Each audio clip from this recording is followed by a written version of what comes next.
غیر قوموں کے لوگوں کی طرح بک بک نہ کرو، کیونکہ وہ سمجھتے ہیں کہ ہمارے بہت بولنے کے سبب سے ہماری سنی جائے گی۔ پس ان کی مانند نہ بنو، کیونکہ تمہارا باپ تمہارے مانگنے سے پہلے ہی جانتا ہے کہ تم کن کن چیزوں کے محتاج ہو۔ دوسرا حصہ۔ پہلا حصہ خیراتی کام تھے، اور ہم نے سیکھا کہ بائبل ان کے بارے میں کیا کہتی ہے۔ بالکل یہ وہی مسئلہ ہے۔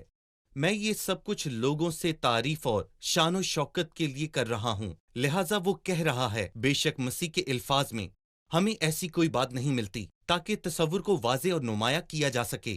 لہٰذا جب اس نے اچھے کاموں کے بارے میں بات کی تو اس نے کہا کہ اپنے آگے نرسنگا نہ بجاؤ۔ مطلب یہ کہ آپ نے کسی آدمی کی مدد کی اور اس کی ویڈیو بنائی تاکہ لوگوں کو دکھا سکیں کہ میں اس کی مدد کر رہا ہوں۔ یہاں بھی وہی خیال پایا جاتا ہے، میں دعا کر رہا ہوں، میں خدا کی طرف دل لگا رہا ہوں، مگر ایسا نہیں ہے۔ میں یہ دیکھ رہا ہوں کہ کون مجھے دیکھ رہا ہے، لیکن یہاں وہ کہتا ہے کہ خبردار اپنی راستی کے کام لوگوں کو دکھانے کے لیے نہ کرو کہ میں ایک دعا گو شخص ہوں، اور یہ کہ میں دعا کر رہا ہوں۔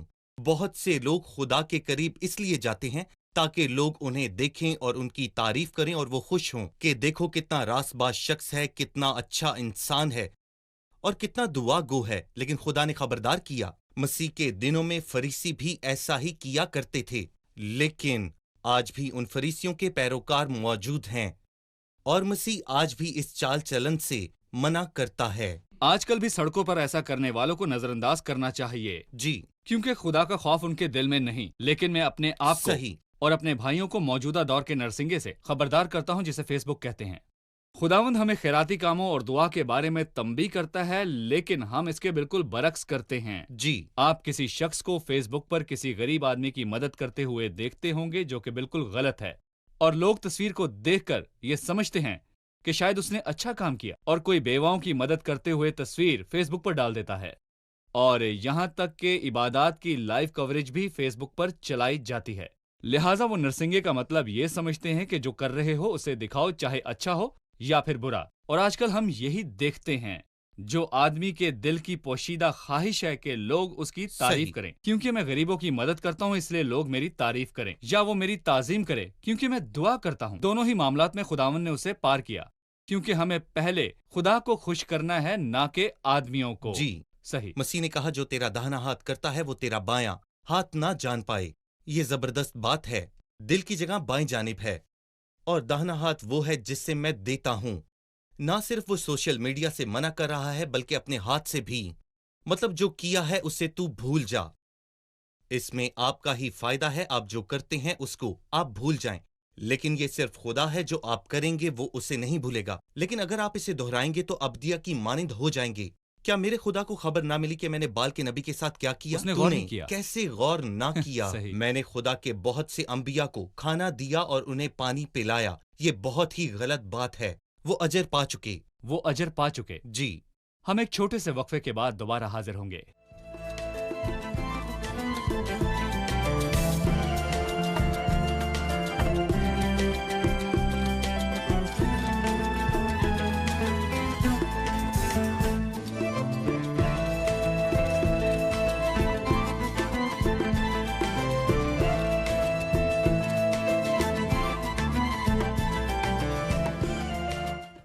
چھٹے باب کی 9ویں آیت سے اس نے انہیں سکھانا شروع کیا کہ دعا کیسے کی جائے۔ لہٰذا اس کا مطلب ہے کہ ہمیں دعا یاد ہونی چاہیے اور تمام حالات اور موقع پر ہمیں دہرانی چاہیے۔ جی بھائی یوسف۔ اس نے کہا کہ پس تم اس طرح دعا کیا کرو۔ لوکا کے 11ویں باب میں لکھا ہے، یہ ایسا نہیں ہے کہ خدا ہمیں ایک دعا کرنا سکھاتا ہے بلکہ وہ ہمیں دعائیں کرنا سکھاتا ہے، اور وہ چاہتا ہے کہ ہم اس طرح دعا کریں، نہ کہ ہم ہر وقت بک بک کریں۔ لہٰذا اس کا مطلب یہ نہیں کہ ہم ہر موقع پر لفظی طور پر پڑھیں، یہ دعائے ربانی نہیں ہے۔ پھر اس نے ہمیں دعائے ربانی کرنا سکھائی، کیونکہ اسے جو دعائے ہم ربانی نہیں پڑھتے کہا ہیں جاتا۔ اسے دعائے ربانی نہیں کہا جاتا، کیونکہ اس میں لکھا ہے کہ ہمارے قرض ہمیں معاف کر۔ کیا یہ ممکن تھا کہ مسیح ایسا کہتا؟ یہ ناممکن تھا، اور اس میں ایک اہم چیز کی بھی کمی ہے جس کے لیے ہم ان کے شکر گزار ہیں، اور اس اہم چیز کے ہم طلبگار ہیں۔ سب سے پہلے ہم کس چیز کا شکریہ ادا کرتے ہیں؟ صلیب کا کام۔ لیکن سب سے پہلے ہم کہتے ہیں آمین خداوند یسوع۔ یہاں صلیب کے متعلق یہاں کوئی الفاظ نہیں ہے کیونکہ ابھی تک مسیح کے آنے کے بارے میں کوئی الفاظ تھے۔ مسیح اس وقت یہودیوں کو بادشاہی پیش کر رہا تھا، لہٰذا ہمیں یہ جاننا ضرور ہے پھر یہ مسیح نے کیوں کہا۔ ایک مثل دعا کے لیے ہے اور بہت سے ترجموں میں کہا گیا ہے یہ دعائے ربانی نہیں، اور میں یہاں پر یہ کہوں گا کہ یہ ٹھیک نہیں، بلکہ مثل دعا ہے۔ اور یہ کیا ہے؟ مطلب یہ کہ کس بات میں مثل؟ یہاں 4 چیزوں میں مثل ہے۔ اس کے خلاصے میں پہلی چیز میرا خیال ہے کہ یہ تقریباً 45 الفاظ پر مشتمل ہے، اور یہ بہت ہی مختصر سا خلاصہ ہے، اور جب ہم دعا کرتے ہیں تو یہ سیکھنے میں بہت خوبصورت ہے۔ اس میں ایک بھی فکرے کی دہرائی نہیں جسے خدا سنے اور اسے اچھی نہ لگے۔ ہم جب دعا کرتے ہیں تو خدا کو سمجھ آتی ہے توجہ، جیسے کہ یہ دعا ہمیں توجہ دینے کے لیے تعلیم دیتی ہے۔ پھر یہ جامع ہے اور خدا کی بادشاہت کے بارے میں بات کرتی ہے۔ یہ روٹی کے بارے میں بھی بات کرتی ہے۔ اس میں باپ کی بادشاہت شامل ہے اور اس دعا میں روٹی بھی شامل ہے۔ اور پھر اس کے بعد اس کی ترتیب ہے کہ یہ شخصی دعاؤں سے شروع نہیں ہوتی ہے بلکہ تیرا نام پاک مانا جائے، تیری بادشاہی آئے، جس طرح تیری مرضی آسمان پر پوری ہوتی ہے زمین پر بھی ہو۔ ترتیب یہ ہے کہ خدا کے معاملات پہلے آئیں، پھر ہماری روز کی روٹی آج ہمیں دے۔ یہ بہت خوبصورت بات ہے۔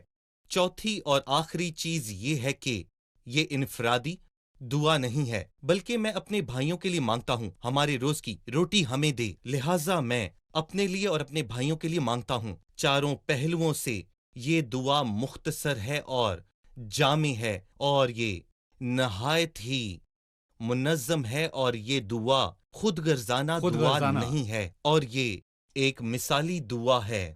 ہم نے بہت عرصے پہلے اسکول میں ریاضی کے کچھ قوانین سیکھے۔ جی مثال کے طور پر A+B=C۔ اس کا مطلب یہ ہے کہ جب آپ کو ریاضی میں کوئی مسئلہ درپیش ہو تو آپ ان کے یہ مطابق معیار حل ہے۔ کرتے ہیں۔ جی اور اس کا مطلب ہے کہ خدا نے شاگردوں کو قانون دیا تاکہ دعا اس قانون کے مطابق اور اس انداز سے ہو۔ ایسی دعا جس میں خدا باپ کو مخاطب کیا، اور یہ انتہائی مختصر دعا ہے۔ میری ضرورتوں سے متعلق یہ خدا سے درخواست ہے۔ یہ بغیر کسی مفاد کے دعا ہے بلکہ یہ میری اور دوسروں کی ضروریات کے لیے دعا ہے۔ پس ہمیں اس انداز سے دعا کرنی ہے۔ آپ نے کہا ہم اسے دعائے ربانی نہیں کہہ سکتے۔ جی یہ کیوں ممکن نہیں تھا کہ مسیح یہ دعا کرتا؟ کوئی ایسی وجوہات ہیں؟ کیا یہ ممکن تھا کہ مسیح یہ کہتا کہ ہمارے قرض ہمیں معاف کر؟ صحیح۔ کیا مسیح پر کوئی قرض ہے؟ اور ہرگز کیا؟ نہیں۔ دوسری چیز یہ کہ مسیح نے کبھی نہیں کہا ہمارے باپ، لیکن مجھے یہ یاد ہے کہ جب مسیح جی اٹھا تو اس نے اپنے شاگردوں سے کہا میں اپنے باپ اور تمہارے باپ اور اپنے خدا اور تمہارے خدا کے پاس اوپر جاتا ہوں۔ ہمارے باپ، میں واقعی اس بات پر غور کرتا ہوں کہ یہ پہلا لفظ ہے اور پوری دعا کا خلاصہ کرتا ہے۔ جب آپ خدا کے پاس جاتے ہیں تو یہ جان لیں کہ آپ اپنے باپ کے پاس آتے ہیں۔ میں اپنے باپ کے سامنے اپنا دل کھول دوں گا۔ ایک بچہ جب اپنے باپ کے پاس جاتا ہے تو وہ اس سے سادے لفظوں میں بات کرتا ہے اور مانگتا ہے، خاص الفاظ نہیں چنتا، بس وہ وہی کہتا ہے جس کی اسے ضرورت ہوتی ہے، کیونکہ وہ اپنے باپ پر بھروسہ کرتا ہے جو فضل والا ہے اور اس کے مانگنے سے زیادہ اسے دیتا ہے۔ گویا یہ پہلا لفظ ہی پوری دعا کا ایک خلاصہ ہے۔ موسیٰ نے اپنی بہن مریم کے لیے دعا کی اور کہا اے خدا اسے شفا دے، لیکن مسیحیوں کے لیے مسیحی دور میں عزت کی بات ہے کہ باپ ہم پر۔ اپنی آنکھیں باپ پر لگاتے ہیں۔ آسمان کی طرف دیکھو اور کہو اے ہمارے باپ، اور ہر کوئی جو ہمیں دیکھ رہا ہے اسے سوچنے کی ضرورت ہے کہ وہ کہاں کھڑا ہے۔ وہ موسیٰ کے حلقے میں کھڑا ہے یا پھر مسیحت کے حلقے میں یا مذہبی حلقے میں۔ اگر آپ خدا کے قریب جا سکتے ہیں اور اسے اے ہمارے باپ کہہ سکتے ہیں تو یہ مسیحی معیار ہے۔ اگر آپ اسے ہمارا باپ کہنے کے قابل نہیں تو میرا خیال ہے کہ آپ اس معیار سے نیچے ہیں جو خدا چاہتا ہے، کیونکہ خدا غلام نہیں چاہتا۔ صحیح۔ اور خدا کے بچے بننے کے لیے آپ کو ایمان کے ساتھ روح القدس کو پانا ہوگا۔ صحیح۔ اور اس کے بعد کی آیات روزے اور آپ کی اپنی شخصیت کے بارے میں ہیں۔ پہلا خیراتی کام ہے جو دوسروں کی طرف راست بازی اور دوسروں کی ضروریات ہیں، پھر دعا جو خدا کی طرف راست بازی ہے، اور پھر روزہ جو آپ کے لیے ہے۔ آپ اس کے بارے میں کیا کہیں گے؟ در حقیقت روزہ، میں اپنے ناظرین کو یہ یاد دلانا چاہتا ہوں کہ روزے کا مطلب کھانے پینے سے دور رہنا نہیں بلکہ لذتیں چھوڑنا ہے۔ یہ ہمیں یسایہ سے سمجھ آتا ہے، اور روزے کا مطلب یہ نہیں کہ آپ کچھ بھی کھا سکتے ہیں، ایسا نہیں۔ میں کہوں گا کہ روزے کا مطلب ہے کہ نفس مطمئنہ مثال کے طور پر آستر کی کتاب کے 4 باب میں عظیم شہزادی آستر نے کہا، تم میرے لیے روزہ رکھو اور 3 روز تک دن اور رات نہ کچھ کھاؤ اور نہ پیو۔ پس روزے کا مطلب یہ ہے کہ ہم نہ کھا سکتے ہیں نہ پی سکتے ہیں۔ روزے میں کھانے کی نام کی کوئی چیز نہیں ہے۔ دوسری بات یہ ہے، روزے میں دعا ہے۔ بائبل میں ہمیشہ روزے اور دعا کا ذکر ہمیں واضح طور پر ملتا ہے، لہٰذا میں روزے میں ٹیلی ویژن کے سامنے بیٹھ کر دعا نہیں کر سکتا اور نہ ہی میں روزہ گزارنے کے لیے گانا سن سکتا ہوں۔ لیکن اگر میں روزہ رکھتا ہوں تو میں خدا سے یہ کہتا ہوں میں کھانے کا مستحق نہیں ہوں، بلکہ میں تیری مہربانیوں پر بھروسہ رکھتا ہوں۔ کچھ لوگ سمجھتے ہیں کہ روزہ رکھنے سے میں پوائنٹ حاصل کر سکتا ہوں جو درخواست کے کام آئے گا، لیکن اچھے لوگ کہتے ہیں کہ اے خداوند میں نے روزہ رکھا، تو مجھے عطا کر۔ اور روزے کا ایک مطلب یہ بھی ہے کہ میں مستحق ہوں۔ کچھ مطمئن نہیں ہوتے، لیکن میں تیری ساری نعمتوں اور برکتوں پر اپنا بھروسہ رکھتا ہوں۔ لہٰذا ہم بائبل سے سمجھتے ہیں کہ روزے کا کوئی وقت مقرر نہیں ہے۔ ہم یہ نہیں کہہ سکتے کہ ہر سال 30، 40 یا 50 دن کے روزے ہم پر مسلط کر دیے گئے ہیں جب اور ضرورت ہو۔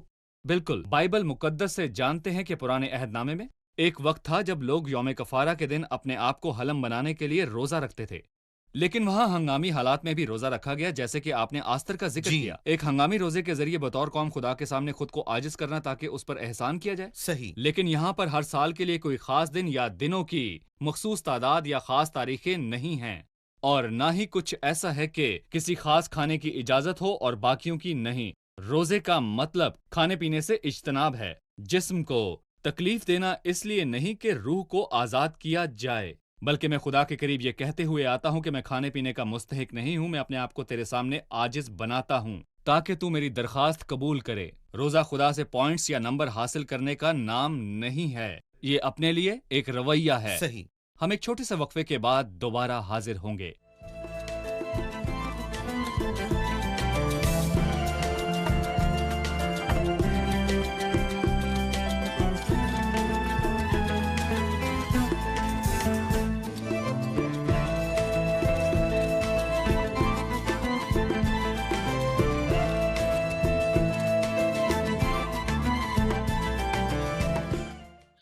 باب 6 کی 19 آیت، اپنے واسطے زمین پر مال جمع نہ کرو جہاں کیڑا اور زنگ خراب کرتا ہے اور جہاں چور نقب لگاتے اور چراتے ہیں، بلکہ اپنے لیے آسمان پر مال جمع کرو جہاں نہ کیڑا خراب کرتے ہیں اور نہ زنگ، اور نہ وہاں پر چور نقب لگاتے اور چراتے ہیں۔ جی بھائی، پہلی آیت سے لے کر 17ویں آیت تک وہ خدا کی پرستش کے بارے میں بات کرتا ہے، لیکن افسوس کہ یہاں عبادت کی ایک اور شے ہے جس کے بارے میں وہ خبردار کرتا ہے۔ ہمارے پاس جو خزانے ہیں، بس وہ کہتا ہے اپنے واسطے زمین پر مال جمع نہ کرو۔ کیا یہ خزانے بت بن سکتے ہیں یا خدا بن سکتے ہیں؟ اسی واز میں وہ کہتا ہے آیت 24 میں، کوئی آدمی 2 مالکوں کی خدمت نہیں کر سکتا۔ یہ 2 مالک کون ہیں؟ تم خدا اور دولت کی خدمت نہیں کر سکتے۔ بس وہ ایک طرف خدا کو اور دوسری طرف دولت کو رکھ رہا ہے، مطلب تم دونوں کی خدمت نہیں کر سکتے۔ دولت ایک بت ہے۔ کوئی کہہ سکتا ہے کہ میرے پاس دولت نہیں، مشکل سے کھانا پورا کرتا ہوں۔ یہ بھی خطرناک ہے، کیونکہ اس باب کے دوسرے حصے میں جو آیت 25 سے شروع ہوتی ہے وہ کہتا ہے کہ اپنی جان کی فکر نہ کرنا کہ ہم کہاں سے کھائیں گے اور کہاں سے پیئیں گے۔ لہٰذا ایسے بہت سے لوگ ہیں جن کے پاس دولت ہے اور یہ بت بن سکتی ہے، اور ایسے بھی لوگ ہیں جن کے پاس کچھ بھی نہیں ہے اور وہ اس سے پریشانی کا شکار ہو جاتے ہیں، لیکن خدا ہمیں خبردار کرتا ہے۔ اس سے مجھے مثال کی یاد آتی ہے، لکھا ہے میں نے تجھ سے 2 باتوں کی درخواست کی ہے میرے مرنے سے پہلے، ان کو مجھ سے دریغ نہ کر۔ اس نے اس سے کیا مانگا؟ وہ کہتا ہے کہ مجھ کو کنگال نہ کر اور نہ دولت مند۔ وہ کہتا ہے کہ ایسا نہ ہو کہ میں سیر ہو کر انکار کروں اور کہوں کہ خدا کون ہے، اور مبادہ محتاج ہو کر چوری کروں اور اپنے خدا کے نام کی تحقیر کروں۔ پس دولت کا ہونا اور نہ ہونا بھی خطرناک ہے، اور ہمیں خدا سے پوچھنا ہوگا کہ اگر ہمارے پاس بہت سی دولت ہے تو ہم اس کا استعمال کیسے کریں؟ اور اگر کچھ نہیں تو ہمارا بھروسہ اس پر ہے اور وہی ہماری فکر کرتا ہے۔ لہٰذا جس نقطے کا آپ نے ذکر کیا وہ یہ ہے کہ کون کس کی خدمت کرتا ہے۔ ہو سکتا ہے کہ میرے پاس بہت سی دولت ہو اور میں اس دولت کا مالک ہوں اور جی، میرا اس پر پورا اختیار صحیح۔ ہو۔ اگر میں دولت سے پیار کرتا ہوں تو میں اس کی عبادت بھی کروں گا۔ کسی نے کہا دولت ایک اچھا ملازم ہے لیکن بے رحم مالک صحیح۔ ہے۔ اب میں 25ویں آیت سے لے کر باب کے آخر تک پڑھنا چاہوں گا کیونکہ اس میں ہمارے لیے اور ناظرین کے لیے حوصلہ افزا الفاظ موجود ہیں۔ اس لیے میں تم سے کہتا ہوں کہ اپنی جان کی فکر نہ کرنا کہ ہم کیا کھائیں گے یا کیا پئیں گے، اور نہ اپنے بدن کی کہ کیا پہنیں گے۔ کیا جان خوراک سے اور بدن پوشاک سے بڑھ کر نہیں؟ ہوا کے پرندوں کو دیکھو، نہ بوتے ہیں نہ کاٹتے، نہ کوٹھیوں میں جمع کرتے ہیں، تو بھی تمہارا آسمانی باپ ان کو کھلاتا ہے۔ کیا تم ان سے زیادہ قدر نہیں رکھتے؟ تم میں ایسا کون ہے جو فکر کر کے اپنی عمر میں ایک گھڑی بھی بڑھا سکے؟ اور پوشاک کے لیے کیوں فکر کرتے ہو؟ جنگلی سوسن کے درختوں کو غور سے دیکھو کہ وہ کس طرح بڑھتے ہیں، وہ نہ محنت کرتے اور نہ کاٹتے ہیں۔ تو بھی میں تم سے کہتا ہوں کہ سلیمان بھی باوجود اپنی ساری شان و شوکت کے ان میں سے کسی کی مانند مبلس نہ تھا۔ پس جب خدا میدان کی گھاس کو جو آج ہے اور کل تنور میں جھونکی جائے گی ایسی پوشاک پہنتا ہے تو اے کم اعتقادو تم کو کیوں نہ پہنائے گا۔ اس لیے فکر مند ہو کر یہ نہ کہو کہ ہم کیا کھائیں گے یا کیا پئیں گے یا کیا پہنیں گے، کیونکہ ان سب چیزوں کی تلاش میں غیر قومیں رہتی ہیں، اور تمہارا آسمانی باپ جانتا ہے کہ تم ان سب چیزوں کے محتاج ہو۔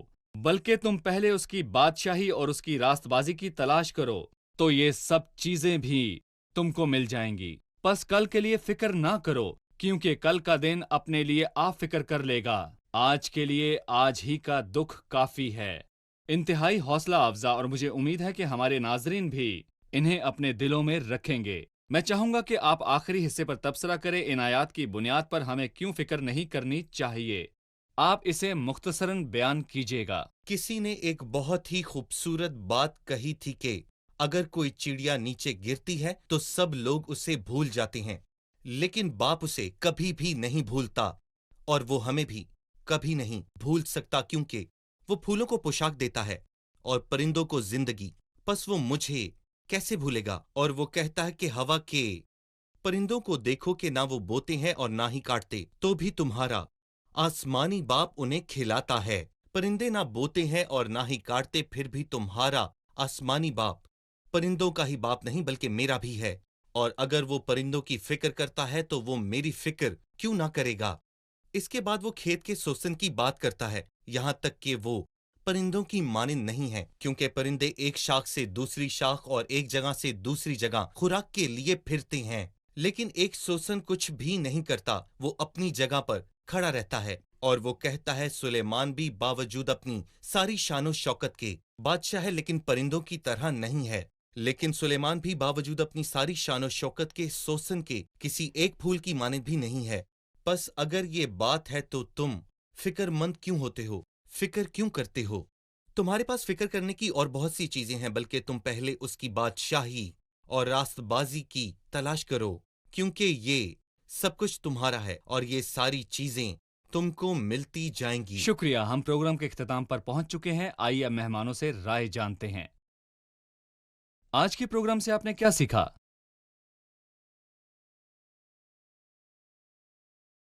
ہم نے سیکھا ہے کہ خدا ہمیں زمین پر مال جمع کرنے سے خبردار کر رہا ہے، اور دولت کا خدا کے طور پر تعارف کیا گیا ہے، تو یہ دونوں صورتوں میں ہمارے دل کو خدا سے دور لے جائے گی۔ مسیح نے مثالی دعا کے ذریعے ہمیں 4 چیزیں سکھائیں کہ ہماری دعائیں مختصر ہوں۔ یہ صرف 45 الفاظ پر مشتمل تھی، لہٰذا ہم بے فائدہ الفاظ دہراتے نہیں، کیونکہ خداوند ہمارے ہر کہے جانے والے لفظ کو سنتا ہے۔ دوسری بات یہ جامعہ تھی، یعنی یہ باپ کی بادشاہی کے بارے میں اور روٹی کے متعلق بات کرتی ہے۔ تیسری بات یہ خود غرضانہ نہیں تھی، یعنی مجھے صرف اپنے بارے میں نہیں بولنا یا صرف اپنے لیے ہی نہیں مانگنا۔ چوتھی بات یہ منظم تھی، یعنی مجھے پہلے یہ خدا کی شان و شوکت اور شکر گزاری سے شروع کرنا ہے۔ صحیح۔ در حقیقت ہم بہت زیادہ فکر مند اور پریشان ہوتے ہیں، لیکن اپنی ساری فکریں اس پر ڈال دو، کیونکہ اس کو ہماری فکر ہوتی ہے